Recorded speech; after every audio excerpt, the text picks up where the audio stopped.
Hello everyone! In today's video we're going to talk about watch crystals or watch glasses or what do you call them. So let's first off start with what materials are they made from. So you have mineral glass like these ones, high precision mineral glass. You have like your normal plexi ones, like your standard. This one's a really tiny one, as you can see. So that's a plexiglass one. And then, of course, you have probably one of your best options if you're looking for a watch. But then you have the sapphire crystal. Which, well, it's kind of like, they call it scratch proof. It's not, but it definitely fares way better than a mineral glass one. So we talked about materials, but then, well, shapes and, well, other things. Well, you have like most mineral glasses are flat. There are mineral glasses like one of these, which, as you can hear, it's glass. It's not flat. But those are rather a rare case. If you see one in this shape, the chances are that it's going to be one of these, which is plexiglass. The plexiglass ones used to be called unbreakable ones, which is kind of true, to be honest. They tend to break of old age, that's true, but really breaking one from like hitting something or like purposefully hitting it because of the domed shape of it, they're pretty much unbreakable. So, there's two main shapes in that. You have this one, and then you have these ones, which are armored ones. This one, not a chrome ring one. You also have a golden ring one. They come with like a little ring on the inside. This puts a little bit of back pressure on there. Because of the ring, when you put them in the case, it gives that a little bit more pressure.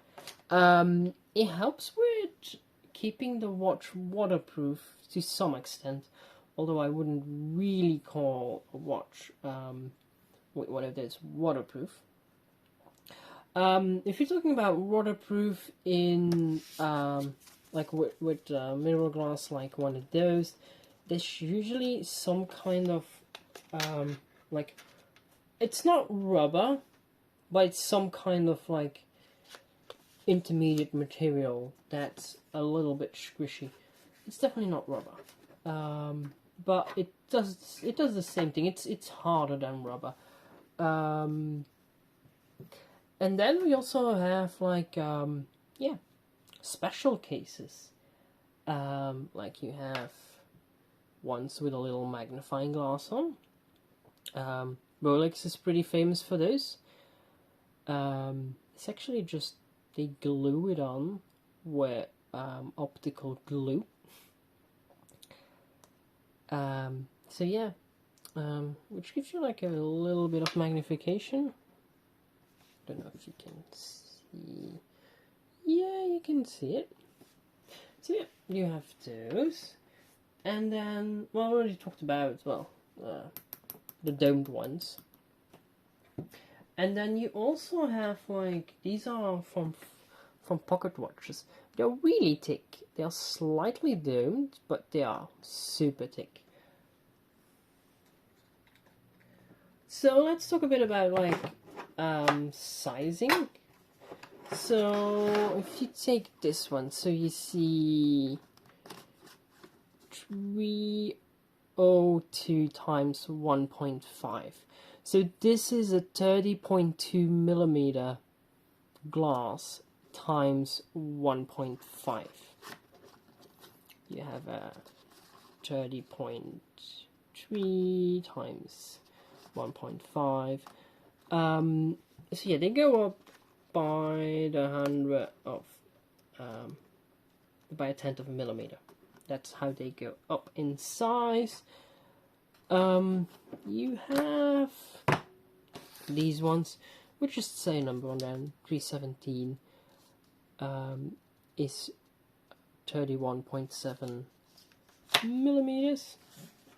And then on these, you see this is a really small one, so this is 16.4 millimeters. And this one says normal gewobelt, I don't know. Strunkers is a German brand. But yeah, and Lantier. So this is like your standard height. Let's get a bigger one out so you see it better.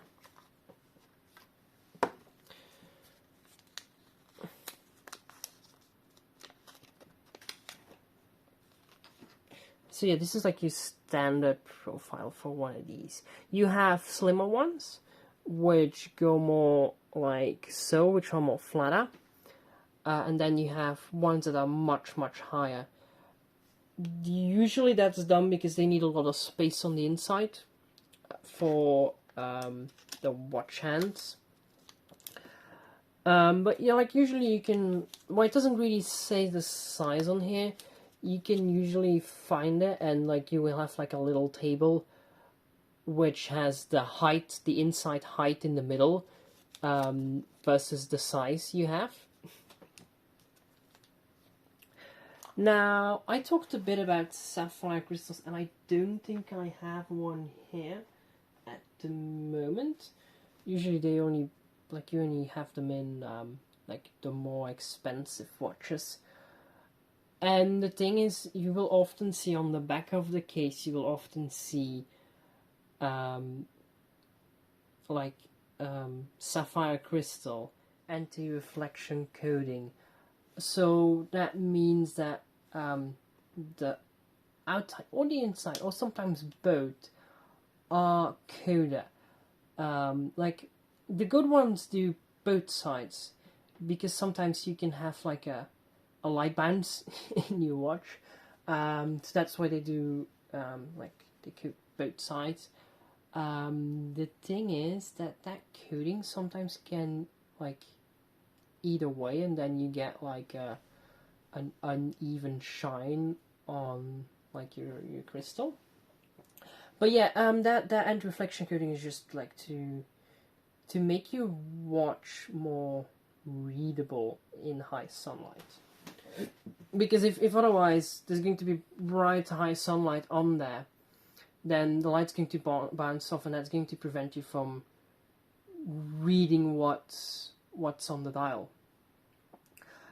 And that's, well, if you're spending a lot of money on a watch, that's just like a kind of bit of a novelty you get with it. You get that anti-reflection coating. And yeah, it works great until it comes off. So yeah, that was it for this video. I've been so concentrated on like getting the Plato clock working, and yeah, it's been a while since I've just done like just a video of me explaining something. But yeah, usually they people like them, so yeah, we'll see about this one. So yeah, anyways, bye bye. Hope you liked this video, and see you next one. Probably back to the Plato clock. Bye.